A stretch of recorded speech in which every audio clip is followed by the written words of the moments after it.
Hello, hello, beautiful, beautiful friends, soul family.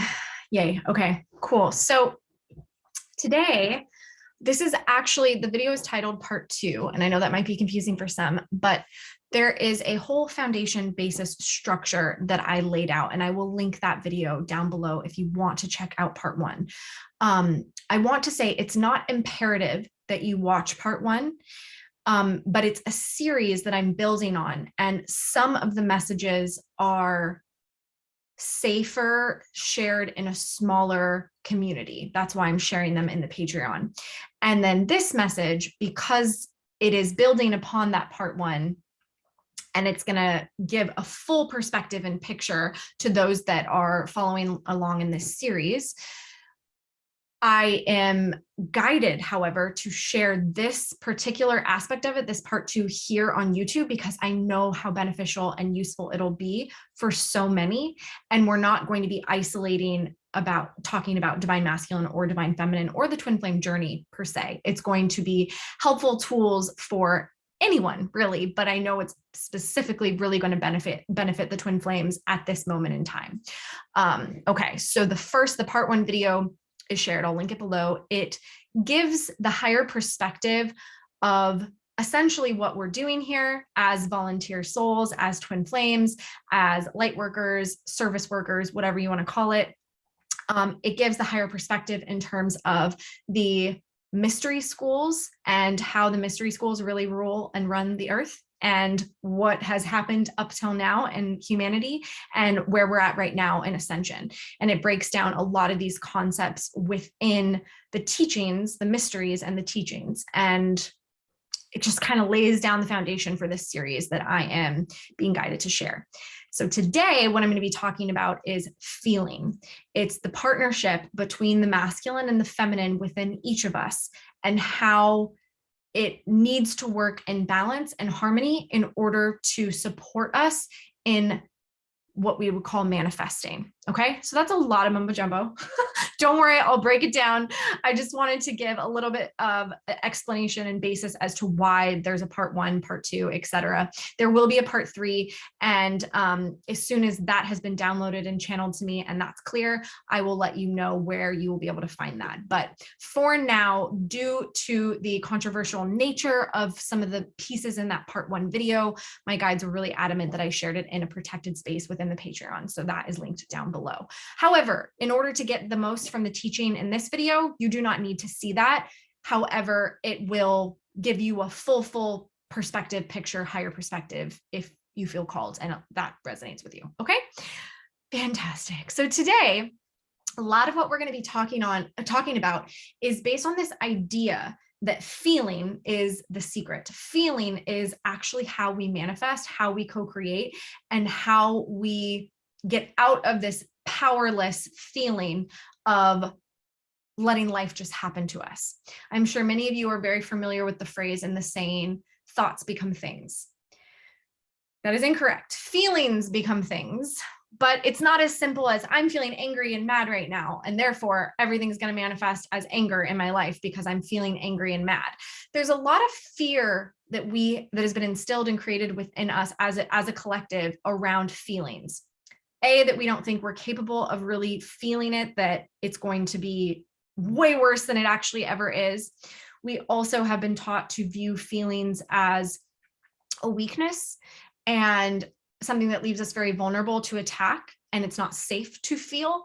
And I do break down this distortion and inversion in that part 1, because there is a left path mystery school that has valued might is right. Therefore, if I can take from someone or something, if I can exert my dominance, therefore I deserve. And that whole belief is actually an inversion and a distortion that has come from that school of thought that has really dominated the culture in letting us know it's a distorted masculine. Essentially, it's a masculine energy with complete subjugation of the feminine, inversion and like prostitution of the feminine even. So that is where the feeling being a weakness, feeling being a vulnerability has kind of stemmed from. And the sad part is to actually establish any sort of magic, because in these mystery schools, they call it rites, they call it initiations, they call it rituals, they call it magic. And this is not devil, by the way. It's intention behind everything. So if you have a pure intention behind the creation, the thing that you are calling in, then it matches that vibration and frequency. If, however, you are not purified, if, however, you have an egoic intention and perhaps even something darker, then that is what you create, okay? So there is a whole school of thought that has tried to bypass doing the hard work in order to attain riches and manifestations and all kinds of things. And that is where they have bypassed feeling, or they think they have. And that is why so many of us get really stuck in this avoidance of our feelings, avoidance of the shadow, avoidance of the things that we deem unacceptable, that we do not like. We think, you know, out of sight, out of mind. If I toss it under this rug, then it will cease to exist. But what we don't know is it is actually dominated and creating our entire reality, because it is the feminine that is unacknowledged within us. So for the basis of this share, I'm going to give you kind of like a structure. So feeling, we're going to call, is the feminine. Okay. The feelings are the feminine. Ideas are the masculine. Okay. So the masculine is that idea, that consciousness. And then the feeling connected to that idea is then given to the feminine to create from, to go in and, you know, let's look at it in procreation, right? So the idea, the masculine, the sperm, then the feminine creates within the feminine feeling energy of the womb, and then brings down into consciousness, into density, into matter, a child, the manifestation. So that process is happening within all of us all of the time. Okay. Basically, the feminine being our subconscious mind. You can look at it that way. So you can look at the masculine, the ideas being the conscious mind, the feminine, the feelings being the subconscious mind. That's certainly how psychology looks at it. And a lot of the manifestation that people teach on kind of a 3D level, that's what they teach. They talk about subconscious and conscious, and you can absolutely, you can use any word that resonates most. Okay. So, and this was a really cool way that my guides shared this knowledge with me. And so if any of you have any sort of foundation in religion and you've read texts and scriptures, this might be really interesting to you, but this is literally how my guides gave me this whole download. They basically showed me the true meaning behind scripture, that particularly controversial scripture that the whole world really got angry about. And there was like opposing polarity in camps. So let me find it. I wrote it down. Okay. The woman should be subject to man in everything. I can't tell you who said it. I can't tell you where it is in the Bible. But this scripture, obviously, if we take it at base value, if we just take it literal, seems very sexist, right? It seems really like, whoa. So a lot of people, took that literally. And there are literally people that you can find in the world who believe that men are better and more powerful than women, and that women should answer to men, based a lot on their perception and interpretation of this. And then there are people that say, well, the Bible's bullshit, Christianity's bullshit, Jesus is bullshit. It's all fucking bullshit, because that's so sexist, that's so wrong. And so they won't even look at spirituality or God or any of it, because, you know, they threw the baby out with the bathwater type of vibe, right? Okay. So what's actually being referred to here is the masculine, the idea, the consciousness feeds the idea to the feminine, the subconscious, the feeling, to then feel and to create the idea into matter from womb space. So essentially this scripture is saying within all of us, it's talking about the woman and the man within all of us. Yes, they use the word woman and man, but again, the Bible's been translated so many times. I mean, they did the best they could. So essentially it was saying the divine feminine energy within you should be subject to the masculine within you in everything. Meaning, the idea, you wait till you are inspired, you wait till you get the feeling moving through you of creation, of spark, of life force, because that's the divine. It's coming from the divine, right? That's that connection. It's like trying to do something because other people told you you should and you think you should, but you never actually had that spark. You're just doing it to go through the motions, or because everybody else is doing it, or okay, I guess this is what we do. So you wait, you're subject to the man, you're subject to the masculine creation, the idea that comes from the divine.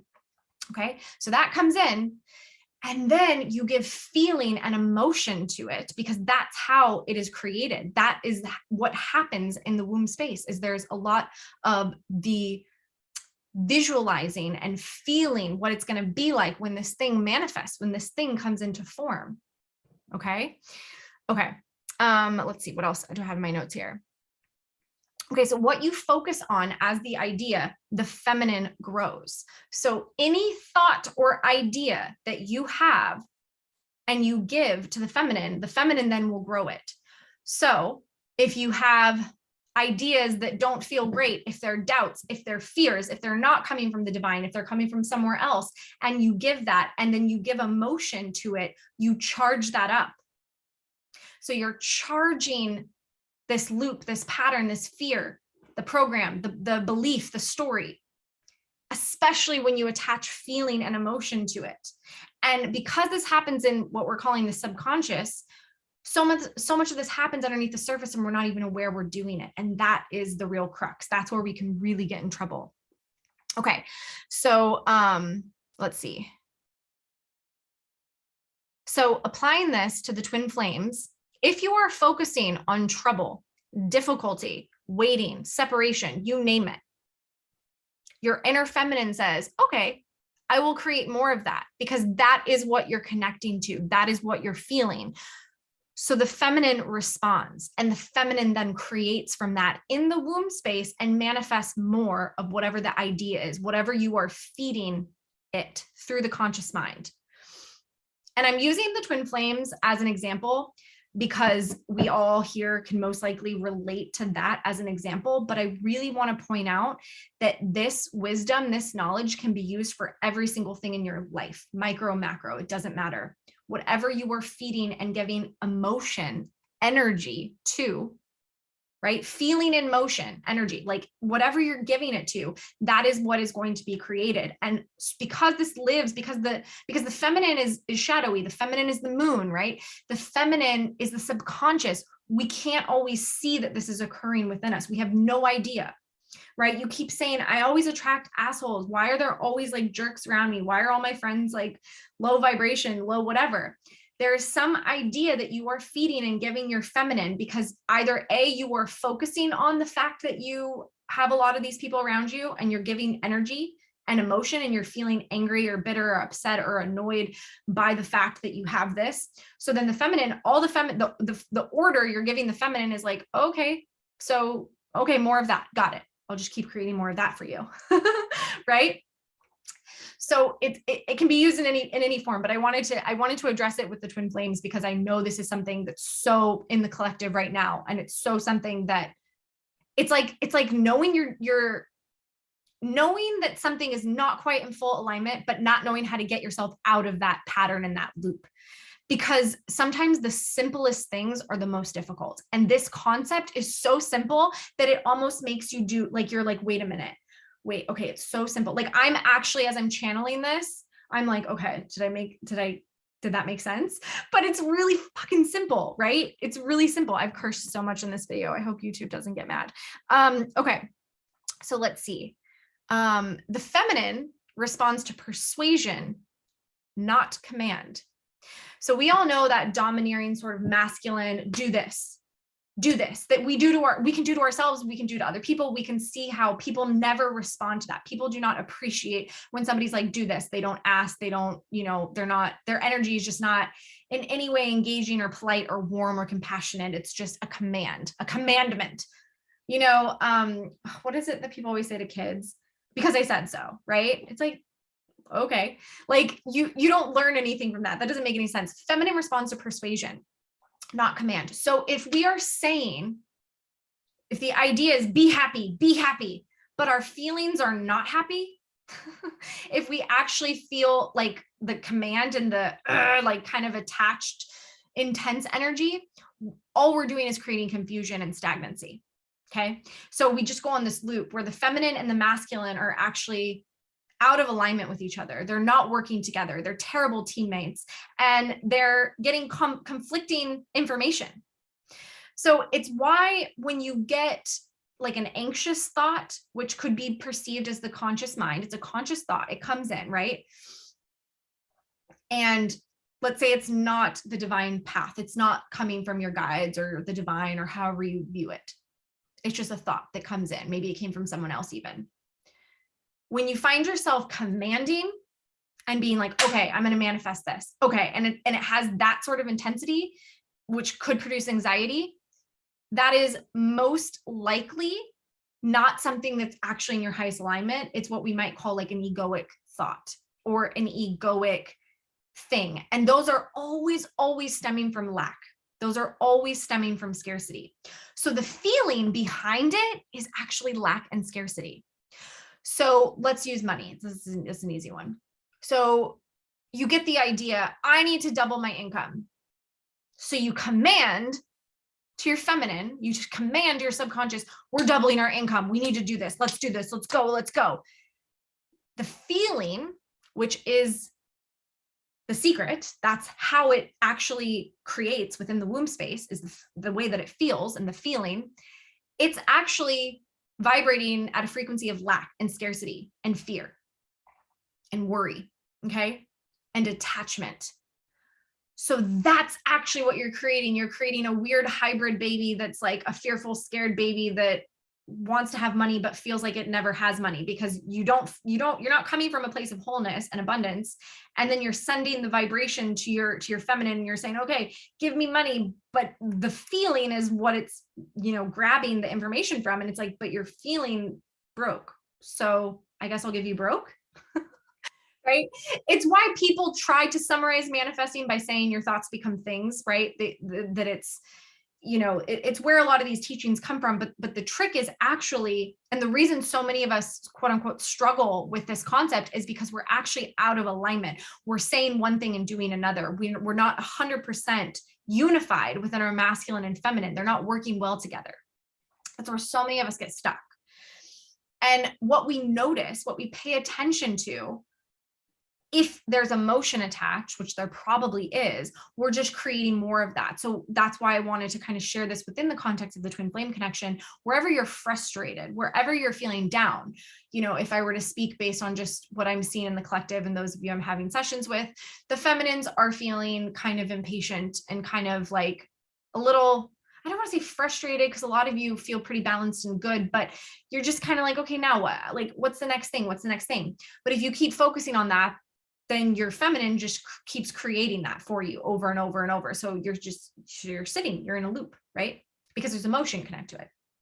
So the masculines could be feeling extra emotional or anxious and living in the past, right? But the more that you're focusing on that with emotion of regret and worry and doubt and sadness and whatever else, you're just creating more of that. Because that's like the order, if you will, that you're putting in, the command, if you will. But persuasion feels more light. It's more coming from a state of surrender. It's more coming from a state of true excitement, right? So it's why people who spend a lot of time, quote unquote, daydreaming or visualizing, but they're connecting to their feeling. It's why manifestation can sometimes feel really easy to them, because there's no stakes to them. They don't have this crazy high attachment. That's why for you, if you are a twin flame, it probably feels a lot easier to manifest other things than it does to manifest the big things, right?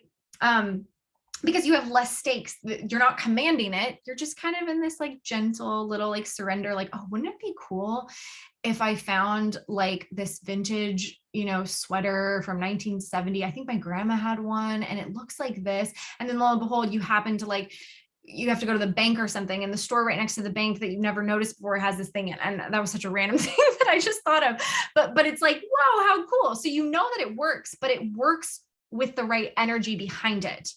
Okay.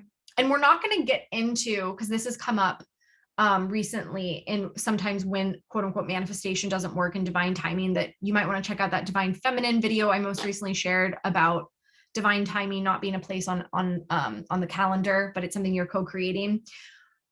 So I think I do get into those principles in that video, but just in case I don't, there is something to be said for karma, okay, and transmuting and healing in past lives. And also, if you're working with another person, they have their own karma, you have your own karma, and you share your own karma. So there's a lot of factors, and that can definitely, I guess, delay or affect the timing of manifestations. So just keep that in mind. But for the purpose of this video, I'm not going to go into that. Okay. So what you really want to focus on when you are manifesting something, and it's simple, but I didn't say it was easy. How would I feel if my wish were realized? How would I feel if the thing was here already right now? Because everything around you in density that you manifested, everything tangible, like this is the past. This is all the past. Everything around me physically is the past. But what I'm creating right now in my womb and what I'm creating with my masculine within me is the future. And that's going to show up in density. But I'm in charge right now. That's why you have so much more power. That's why you take your power back and you are a co-creator. That's what we mean. So you're creating it now. We can deal with what's right here in density if you want, but in a way, we're actually in the past. And sometimes we have to go into the past to heal, to be able to move into the present and the future. Okay, that's shadow work. That's healing the inner child. That's working with all of that. That's relevant. That has to happen sometimes, right? And sometimes we have to get really clear about what's in our present right now, which is our past, in order to move into our future. So it's all relative and it's all necessary. But connecting to that simple invitation, how would I feel in this now moment if I had the thing? How would I feel? Not what would I be thinking about, not what would I be doing, not how did I get it, but how would I feel? And allowing yourself to feel that, no matter how scary or vulnerable that feels. And I think so many of us block ourselves and constrict ourselves from feeling this because it feels so scary to dip our toes into it. And then we go into the future and we go into self-preservation. We go into lack and scarcity, and we're like, well, if I give myself this opportunity to feel this right now, and then it doesn't happen, I'm going to be devastated, right? It's going to ruin me, right? It's going to kill me. But the thing that we're missing is that it's already right here. All we have to do is tap into it. And if we could literally spend all of our time just tapping into it, it would be here like that. Well, we can't because we're human. So that's implausible. It's almost impossible to do that. I would love to meet a person that can do that. I mean, I guess that's essentially what the monks are trying to do when they have no distractions. But it's how much can you sustain that energy? How long can you sustain that feeling of having it already and it being here and really feeling it, letting yourself feel how good that feels? Are you going to feel proud? Are you going to feel satisfied? Are you going to feel loved? Are you going to feel adored? Are you going to feel ecstatic? Are you going to feel curious? How are you going to feel, right? Whatever that emotion is, and feel it. And this is such a hard thing we struggle with, intellectualizing versus feeling, right? You know you're intellectualizing if you've felt an emotion for like more than an hour. That's not your emotion anymore. It's now turned into a story. So if you've felt sad consistently without breaks all day, promise you there's a story in there in the subconscious running without you knowing. Because emotions, when we're fully feeling them, we can only feel them for, I know there's been a study on this and science has given us like an actual linear number, and I always mess up what it is. And someone in the comments has told me before and reminded me, but for some reason I don't retain it. So one of you probably knows, but I swear to God, it's like less than 10 minutes, less than 5 minutes even. I don't know. We'll see. We'll see if somebody backs us up in the comments, but it's a very short amount of time. And the beautiful thing is when we gift ourselves that and we feel it, it leaves, it dissipates. I'm not saying that 10 minutes later, you're not going to have another thing you need to feel. You absolutely are, because that's what it means to be human. We're constantly doing it. But if we were actually gifting ourselves the pleasure and the grace of the present moment to go into it, we would be so whole and balanced, and our masculine and feminine would be working with one another in a beautiful harmony, because we wouldn't be fighting it. Most of us walk around fighting what we're feeling all the time. And the worst part is we don't even know we're doing it. We're gaslighting ourselves all the time, right? I mean, you guys can relate to that in these twin flame connections, right? I mean, you both did it, but it's, you both did it. I'll leave it there. We both did it. But connecting to that, and a really beautiful thing, a really beautiful gift, along with that invitation, inviting yourself into feeling what would it feel like to have this, is having a bedtime sort of ritual, if you will. And it can be super simple. You don't have to think really hard about this. You don't have to go into, you don't have to get militant. I must do this every night. Cause I love how we all do this. We all do this. Anytime we get a spiritual practice, it's like something on your to-do list, don't try not to do that. Try to keep it fun, try to keep it light. But the reason I'm saying before bed is because that's when your feminine takes over, when you go to sleep and you're working with the subconscious, because the subconscious is working. The subconscious never sleeps. The feminine never sleeps, right? A lot of feminines resonate with that because they like to stay up late. They don't like to go to bed. Eventually they go to bed and then they like sleep in. The feminine works with the moon energy. Okay. So the feminine really, feels awake with that moon, whereas the masculine is like the solar, right? The sun. So having some sort of a ritual where you connect through the heart how you want to feel. And here's what I want to say. There are some days you're going to go to bed and you're going to feel really shitty, and there's going to be something on your heart and you're not going to feel good. And it's going to be really hard to genuinely, authentically connect to the feel good. And I would say, don't force it. And if that comes up for you, then I would say you have some emotions around you in your aura, in your field, that are calling for your attention. So how about giving it your attention? Because you've already created this time, this ritual, and you may want to be here. You may be really trying to get to this feel good, but if you can't get to the feel good authentically, maybe you need to address what's standing in the way.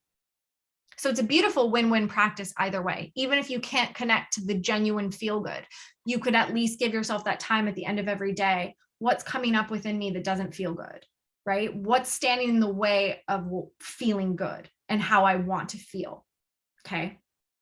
Whatever the outcome is or whatever the manifestation is. When we get really attached to the outcome, to the result, we know we've fallen into our ego, because it's really about the feeling. That's why the feeling is the secret. It really is. The Neville Goddard, read that book. It's really short, but it's it talks about all these principles in a very kind of old-fashioned way. The language is old, right? But it's simple. It doesn't mean it's easy. So having some sort of a routine at night to be able to connect to this and to get, and a great tool to support you if you're having a really hard time getting into positive energy is some Reiki, energy healing. Okay. Find a trusted source. You can do it on yourself there. I'm trying to think of people that are really good. A lot of my clients use Reiki. Rachel, really love her. So I will definitely, what's the word? Condone? I don't know. Anyways, but there are tools that you can use to connect to that higher frequency and that higher energy. Okay. Free tools. So connecting inward to that, feeling any emotion that you neglected, right? Because that's essentially a part of ourselves that we said, nah, I don't have time for you. I'm disowning you. And that's just separation, which again is a story. Okay. So as a collective right now, we're getting unstuck, which is why for some of you, you might feel super stuck because we're getting unstuck. So it's almost like, I'm sure you guys have seen this. And I always think of my mom when I think of this, and I'll share what I'm talking about. But when you clean, sometimes things have to get a lot messier and dirtier before they get clean. And you look at the process of cleaning and it's like, oh my God, you're destroying the house. Like you're ripping everything. What is happening? Like it looks really bad. And then it gets clean. I always think of my mom because she would get into these moods and the whole house would just be like, what is going on? It's like a bomb went off. Anyways, that's kind of where we're at as a collective. We are actually getting unstuck and we're reclaiming our power and our ability as co-creators to say, yes, this is mine and I deserve it and I want it and I'm having it now. Okay. And so, because there's been this impasse. And for many of us, it was a block of the emotion, denying what we feel. And then the divine kind of came in and like slapped us and said, nope, you will feel this, especially for the masculine collective. Okay. That was a big thing for them. And then for the feminine collective, some of us had actually gone into this place of detachment, but being so detached that it wasn't healthy, that it actually turned a little bit toxic, because we were like, I'm good. Like, I have my shit together. Like, I'll be fine. But then we were saying, we want this, we want to manifest this, we'd really like this to happen, but then we weren't emotionally connecting to it. And we were telling ourselves that we weren't emotionally connected to it. So then it was creating this impasse. And it's kind of everything I've talked about so far in this, in this transmission. So it was just this weird place that we were all in. And it was a necessary stop. Like, I truly believe that that's part of that karmic cycle. That's part of the healing and the learning. You know, I'm not a big fan of trying to fast forward healing, right? We need to really integrate. We need to embody. Okay. Yeah. The attempt to bypass our shadow or unwanted parts, can only happen through absolute unconditional self-love and acceptance. Okay. So let me reword that, because I don't think that didn't make any sense, but I know what I'm trying to say. So when we attempted to bypass these unwanted parts of ourselves, we actually thought we were making it easier. And we were like, oh no, I'm not like that. I'm not really like that. That's not really true. That's not really me. But it's only through absolute acceptance, unconditional love, and a full embrace, which, by the way, most of us were not taught. That's who loves us like that? The mother, the divine mother. Did most of us get that? Not many. Okay. Not fully. So we weren't taught how to do this to and for ourselves. But guess who will always hold you like that? The divine mother. So connect to that energy, right? Gaia, the earth herself. She will hold you like that. So learning how to do this for ourselves and say, I love all parts of you. Every single part of you is valid and worthy and needs to be seen. That's how we unstuck ourselves. That's how we unstick ourselves. Okay. And most of us are going to find, when we start doing this work, you may find parts of yourself that have been hiding for a really long time that you didn't even know that you cast aside. And I know a lot of you have been doing this work already, but again, like I say, this is like the mastery level. This is like the Olympics of life that we're in here. And we're asked to go so deep. And when we feel like we've reached the bottom, to go even deeper. And it's like micro, macro, right? There's no, it's like if one tiny thing, like the size of like, I don't even know what I'm saying here, like a fleck of sand, a little bit of sand is out of alignment within, then it's all out of alignment. That's the type of work we have to do. And so when you try and compare yourself to other people, even other people on spiritual journeys, you're not going to be able to see anyone like you, because that's not the work that they're required to do. You are doing this work so that they don't have to. Okay. So even if you have spiritual friends and you have people working a path, just really learn to accept that it's not going to look the same as yours. And when you try and fit yourself in that, you're actually going to cause more disharmony. That was a little tangent, but I had to share it. Okay. I just want to see if there's anything else I wanted to share, because I know I had some notes here.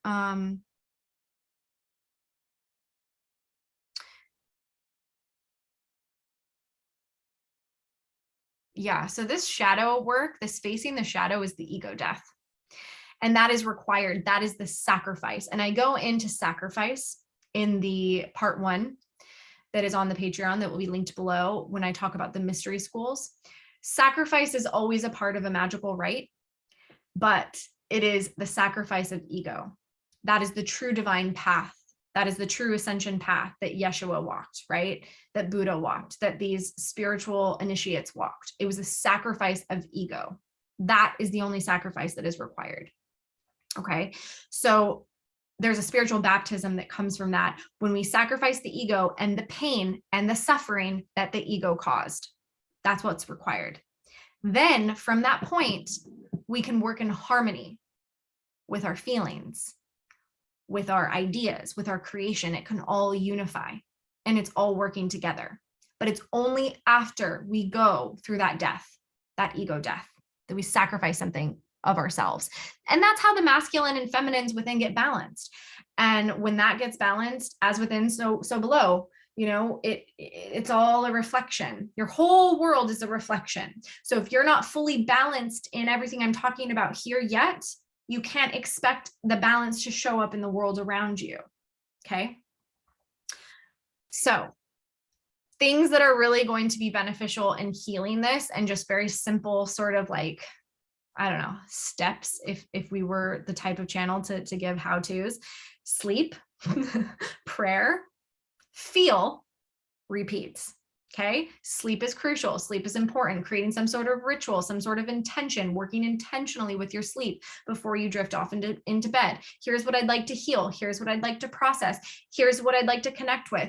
Here's what I'm calling in. Here's how I want to feel, visualization, et cetera, et cetera. A lot of feeling in that. And then prayer. Prayer is, it's a sacrifice of the ego. There's a humbleness that's required, humility that's required. There is a sense of devotion that's required, right? You can be praying to a higher power. You can be praying for others. You can be praying to yourself, for yourself. It's really just an act of devotion. And prayer doesn't have to look like the typical way. Prayer can be dancing. Prayer can be getting out in nature and being by yourself. Prayer can be very, very many things. There's no end to prayer because there's no end to the human creative spark, right? And then feeling, and then repeat, right? So feeling is actually a part of all of that. That's the irony. It's feeling. I think that's all I have for you. And I know I wanted to get this video out because I know I've just been meeting with some of you this week, and it just feels so prevalent in the collective at this moment. And and the reason that it's coming up, and the reason that it feels like this tension and this climax, and it just feels like the energy feels almost like combustible for some, is because we're getting unstuck. We really, truly are. And this is the work. And I think the guys really wanted me to break it down in this way so that you could see the higher perspective and see what's actually going on behind the scenes. This is what's going on within you without you getting this breakdown or even watching this video. This is already occurring. But sometimes when we have the consciousness and the awareness in the moment, we can support it better and we can move it along, right? Because then we know, okay, here's what's going on. Now I know how to work with it, and I can help it. But I just want you to know, I mean, so much of these initiations and the spiritual growth and the spiritual journey, it's happening already. Like, all you have to do is get out of the way. You don't have to overthink. You don't have to try and like force things. In fact, we want to get away from that. That's so much of what the share was about, is like getting away from that energy, because that's what keeps you in stagnancy. That's what keeps you in a loop. Yeah. Okay. Yeah, I think that's all I have for you. I hope this helps. I'm sending you so much love.